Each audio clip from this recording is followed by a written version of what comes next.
tumpukan faktur dan kwitansi bikin pusing. Bayangin kalau coba dihitung dengan manual. Nah, di sini sistem informasi akuntansi berperan. Tapi apa sih sistem informasi akuntansi itu? Nah, sistem informasi akuntansi adalah sistem yang mengumpulkan, menyimpan, dan memproses data keuangan perusahaan untuk menghasilkan informasi yang penting bagi perusahaan. SIA bekerja dalam siklus, mulai dari pencatatan jurnal, kemudian memindahkan ke buku besar. Setelah itu membuat neraca untuk menyeimbangkan nilainya. Kemudian membuat jurnal penyesuaian untuk memastikan angkanya sudah benar. Misalnya, perusahaan periklanan menerima uang muka sebesar 10.000. SIA mencatatnya sebagai uang kas yang masuk. Tapi karena pekerjaan belum selesai, SIA mencatatnya sebagai penerimaan diterima di muka.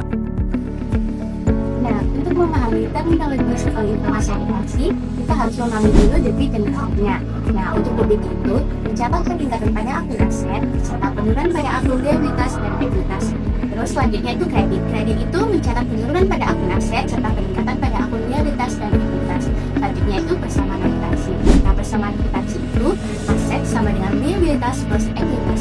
Persamaan ini itu menunjukkan bahwa aset perusahaan itu dibiayai oleh ekuitas atau utang dan liabilitas atau modal pemilik.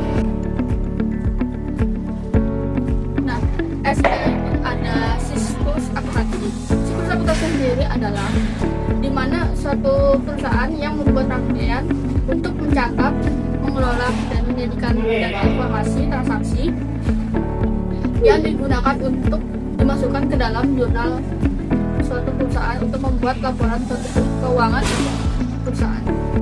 Siklus akuntansi itu ada yang pertama identifikasi dan analisis transaksi, yang kedua itu ada jurnal pembuatan jurnal, yang ketiga itu ada posting besar, yang keempat pembuatan neraca saldo, yang kelima pembuatan jurnal penyesuaian, yang keenam itu ada neraca saldo setelah penyesuaian, yang ketujuh itu ada laporan keuangan, yang kedelapan jurnal penutup, yang kesembilan jurnal setelah penutupan penyesuaian, yang ke-10 itu ada jurnal kembali. Nah, jurnal kembali sendiri itu bersifat opsional, tidak wajib untuk semua perusahaan.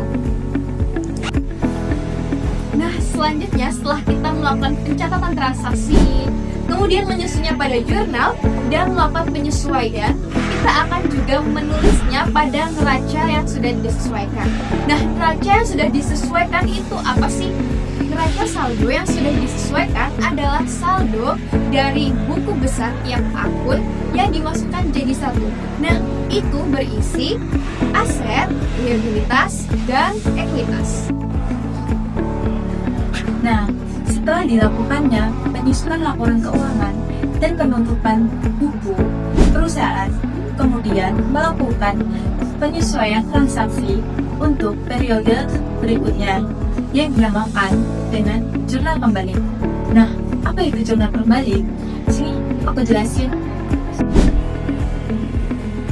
Nah, jadi jurnal kembali itu adalah jurnal yang dilakukan pada awal periode akuntansi berikutnya untuk membandingkan jurnal penyesuaian yang dilakukan pada akhir periode sebelumnya.